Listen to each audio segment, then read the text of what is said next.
Hi viewers, how are you? I'm hopeful that all of you will be fine and you people will be thinking that why I was not capable to upload educational videos for you people. There are certain factors as life doesn't sail smoothly. So because of certain unavoidable and hectic responsibilities, I was not able to upload video. Today we are going to deal with educational leadership. Education is defined as a systematic process of bringing desired changes in human behavior.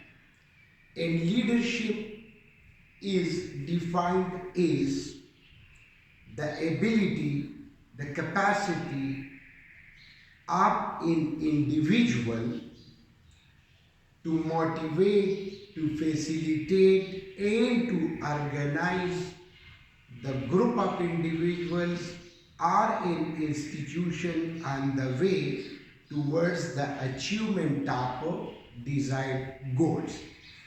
So first of all, there is written education. Education is defined as the process of giving or receiving. Giving and receiving means that education is two-way process. Sometimes the teachers are sharing and sometimes the teachers are receiving from the learners. While in other case the learners are the receivers as well as they are the givers. So it is the process of giving or receiving systematic education. Systematic education is that education which is based on the development of cognitive, affective, and psychomotor domain. It is called systematic education, especially at the school or university. Now, what is educational leadership? This is leadership is not only limited to education. It may be there in the field of economy, in the field of politics. Each and everywhere there is always the need of the leader. And in the universe, the greatest leader is Almighty Allah. So, educational leadership is the action of leading a group of individuals or an organization to achieve the desired goals. Every institution, every teacher, every leader are always having specific goals which are based on planning, and there is a struggle, there is a continuous effort towards the attainment of that goals. If the goals are properly achieved without causing any disturbance either mentally, physically or academically to the individual, that is called a successful leader. And the Holy Prophet, peace be upon him, is the living example of a successful leader to achieve the desired goals. Then, educational leadership is a term applied to a school administration. Administration means heads. That may be principal, vice principal. They struggle to create positive change in educational policies and processes. Educational leadership is mainly concerned with processes. That is academic process, that is non-academic processes, and that processes are carried out in light of educational policies. Means that educational leader is not all in all. He has to run the system keeping in mind the already prescribed policies devised and designed by the competent authorities for the attainment of goals. Then, to achieve the processes and educational policies, then comes the question, who is a leader? The first thing for a leader is that he must have the ability to lead. Means a good leader is always on the forefront.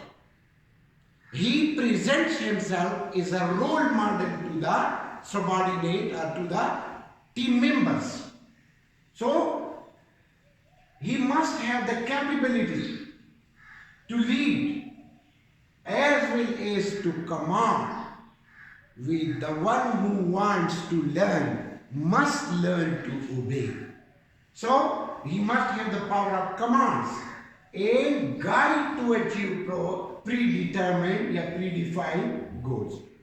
So, a good leader is always a good guide, he is a good commander, and he is a good qualities of leadership.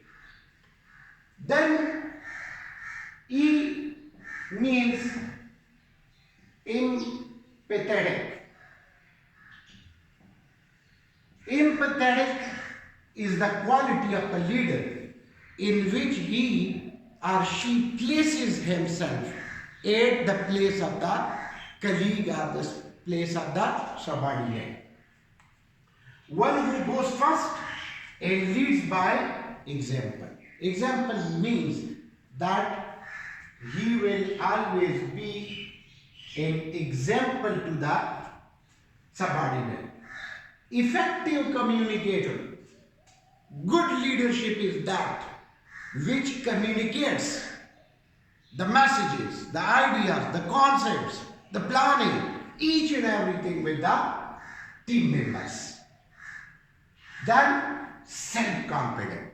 Self-confidence means that he should have the power of decision. He should not look towards others.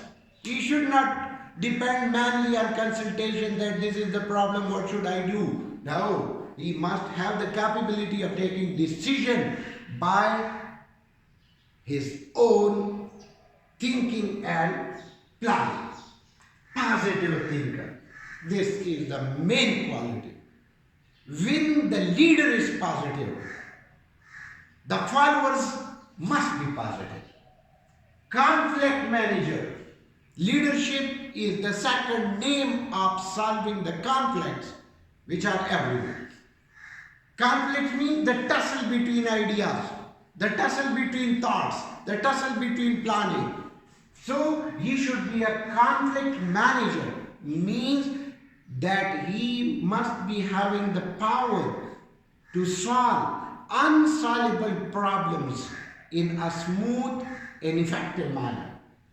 Then empathetic, goals oriented. Every leader is always having specified goals. Keeping that goals in mind, he plans and proceed towards the attainment of that goal. He should always be flexible. Flexible means that he should not be non-elastic. Sometimes he knows that someone is at the fault, but he knows. Flexibility is the key to success in leadership. Those leaders who are lacking flexibilities, they are crushed by the system. And he should be the vision and mission master. Vision means targets, which are on large scale. So dear students, this was related with educational leadership and the qualities of the leadership. In the next video, inshallah, we will discuss about the theories of educational leadership. Thank you very much.